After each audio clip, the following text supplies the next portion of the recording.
Now the LA City Board has officially passed some little bit of legislation that's going to help the regulations. They're saying it's actually going to limit the regulations, help with permitting, take away unnecessary fees, take away those inconsistent safety requirements, which is kind of making me worried a little bit. Like, what's that actually mean?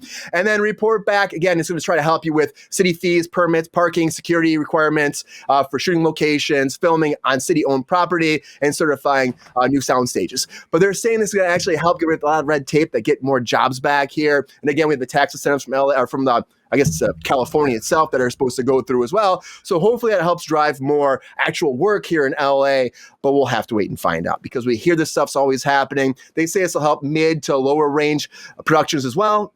Guys, give it time, wait and find out because it is suffering here. It's doing great other places, but when it comes to the actual business, like I've said a million times over, we're down quite a bit. I think only 63% of sound stages are full right now, which at this time, normally it's like 98%. So work is down for the actual, like, you know, big productions, but hopefully we bring that shit back to LA and bring more work because it's going everywhere. Like, you know, we get some new productions like The Whisper Man's happening, which I really want to see this, guys. You guys hear about The Whisper Man? Netflix new movie. It's got Michael Keaton just signed on for it. Love Michael Keaton, guys. I feel like this is like the new part of his whole career. It's like he's getting back in there. But a huge cast. Robert De Niro's in this too. John Carroll Lynch. I love this guy so much. Worked him on American Horror Story. Fucking awesome human being. Adam Scott, Michelle Monaghan too. She was so fucking good in White Lotus this season. But The Whisper Man revolves around a widow crime writer who, after her 8-year-old son is abducted, looks to her estranged father, a retired former police officer, for help. And then they discover a connection together with a decades-old case of a convicted serial killer known as the Whisper Man. This sounds awesome to me. I love the cast. It sounds fantastic. Will it shoot in LA though?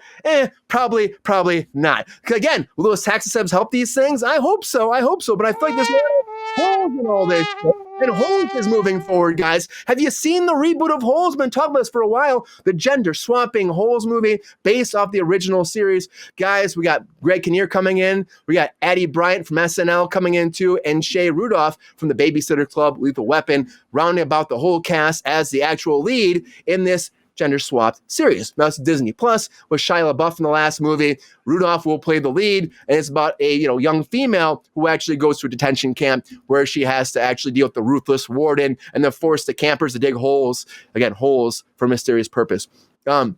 Moving forward, that's not shooting here either. Guys, can we bring some work back to here? Because I guarantee everything's going out of town. Look at the Silver Surfer, who also gender swapped. That shot in the UK for the Fantastic Four. But Julia Gardner came forward talking about us, who plays a new, again, Silver Surfer. Based on the comics, so it's supposed to be a different character. Shala Ball, she's supposed to be a little different. Not the original Silver Surfer. But she was talking about this, saying that when she got the audition, she was like, isn't that a guy? And then they go, what we want you to do? She's like, well, I'll take any fucking work I can get, so I'll take it. So, of course, she signed up. And I think she's a great actor. She was great as Ruth over there in Ozarks. I love her on that. And I think that she brings a good kind of sass and sassafras to the part. So, hopefully, she's fantastic.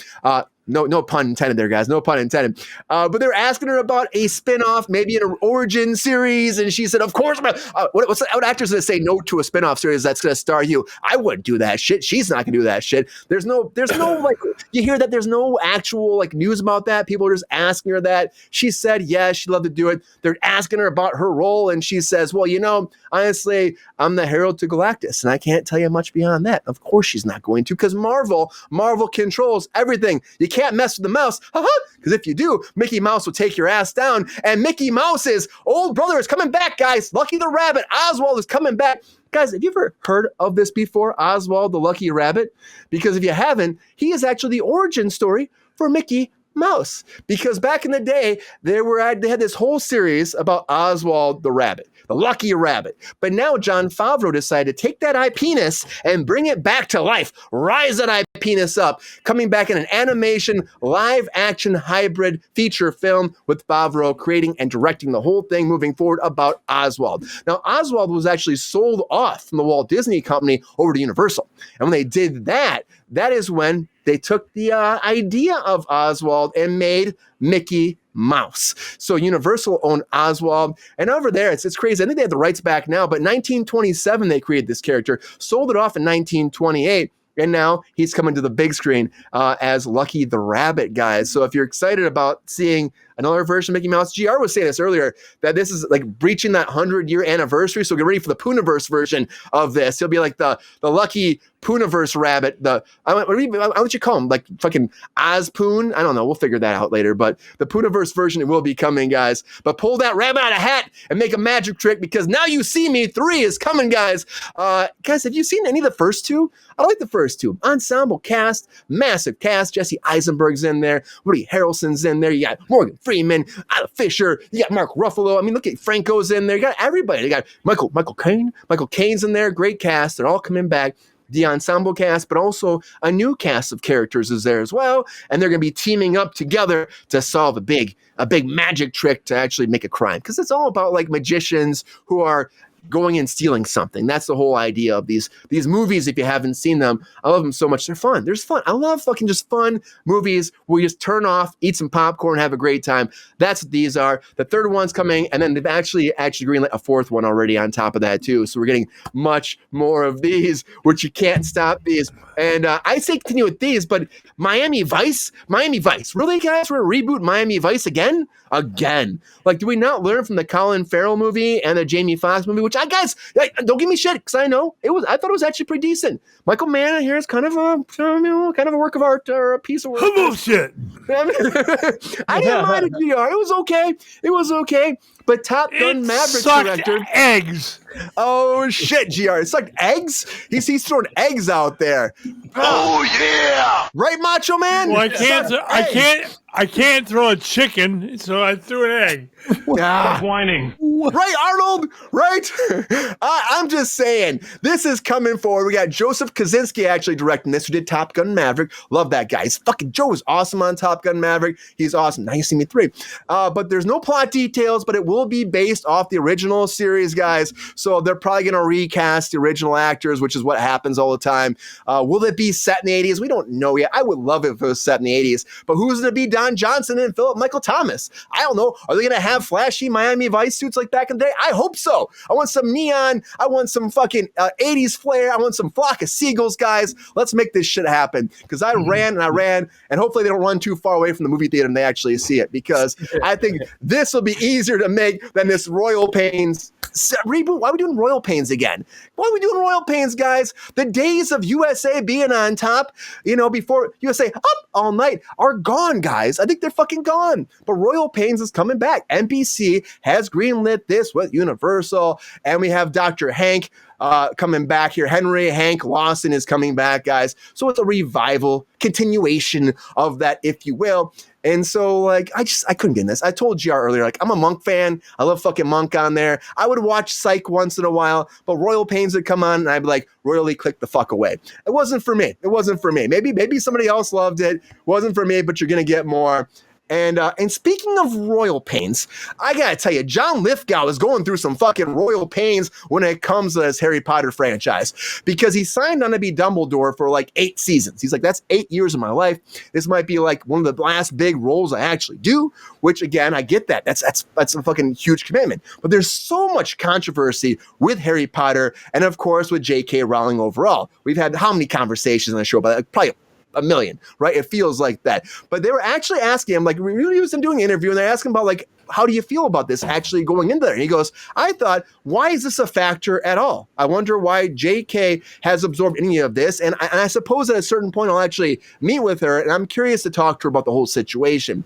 But when asked again, getting pushed further, he said again that it comes down to the criticism. All that he says, no, I didn't think about that at all. Not at all. Of course not. I had a big decision to make when it came to playing this character because, like I said, 8-year commitment. So I just had to be thinking morality, is this good for my career? I'm winding down. Do I want this to be one of my last things in my legacy? And he said that it made sense. So a lot of kids love this franchise. A lot of people hate fucking JK. She's not a friend of the show. Not a fucking friend of the show, guys. I would fucking take her fucking little ass, put her in a fucking slingshot and catapult her past fucking Venus and land smack down on fucking GR's backyard with all the chinchillas, and they can fucking lick her anus. And I'm done with her, guys. Put her in my yard. I'm done with her. I don't want her around my universe, but you know what? Harry Potter will live on. And I think at the end of the day, what it comes down to is this: if you bring joy, hope, belief, imagination for kids, guys, it's a great thing. Fuck her fucking take on things. If she should do something, it should be quiet, sit down, collect that money and say, hey, I created something great for the universe. Let me leave the bullshit out of the fucking room because I hate that shit. But they're ingrained in pop culture just like I fucking love Weezer, and Weezer is going to never stop being part of pop culture. But we know what? We have the Weezer movie, guys, coming. We talked about that the other day. The Weezer movie is coming. We already got Keanu Reeves signing to be the villain, which I'm like, Keanu Reeves in a Weezer movie, this mockumentary style movie. I'm all about that shit, but what the hell? But now Jack Black might be in this, which makes perfect sense. I'll tell you, one of the first actual, shows I saw was Weezer, Jimmy Eat World opened, and Tenacious D opened up for them too. And I'm like, fucking great show, Carter. Fucking great show. And I think that like Tenacious D, or I should say even just Jack Black, makes sense because they've been friends for a long time. Why not? But Rivers Cuomo put out this picture right here, and it's AI created. And he's like, it's true, he's in it. But like people are thinking he might be just like, causing some kind of like ruffle with the fans and having a great time, making a laugh, making a joke. But I think it makes sense. He might just be doing this and it's actually going to be announced later. But fuck yeah, bring on Jack Black into the Weezer movies. He's doing so many great things right now. He's making so much money. Like come on, bring some of that fucking, the chicken jockey to Weezer, because I think that'd be fucking fantastic. But, throw the chicken at the screen. Don't throw the chicken at the screen. And if you get Pee-wee's bike, don't throw that at a screen either, guys, because Pee-wee's bike is going to be for sale, guys. Pee-wee's Big Adventure bike is for sale. The Van Eden Galleries over here in Sherman Oaks actually has this for display right now until tomorrow. You can see it open to the public. You want to see Pee-wee's Big Adventure bike? There was 14 made. This is one of the last ones. Weezer, William Buck Rogers. I got my hash putt. I'm talking about the sweater song. Say It Ain't So. So many great hits. But this is out there right now. You can see it tomorrow, and then it'll be up for sale on the 3rd and the 4th of May. Who knows how much it'll go for? I bet it goes for a lot of money, guys. I should have wore the red bow tie right now. I've been totally Pee Wee Herman. I can't do a Pee Wee Herman. But starting at 10 a.m. Closing up, Brian. That's Mickey again. Fuck my life. In Studio City, you can check this out. Van Eden Galleries at 12160 Ventura Boulevard in Studio City. You can get Pee-wee's bike and go on your own big Pee-wee adventure from, and hopefully help some charity. And have a great time, guys. Get out there and enjoy the world in the eyes of Pee-wee, guys. A lot of fucking breaking news there, buddy. A lot of breaking news.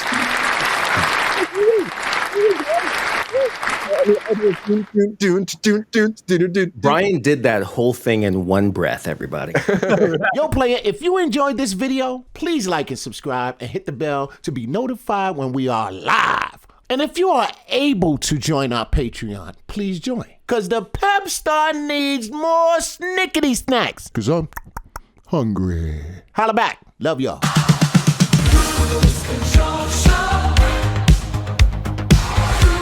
Control show.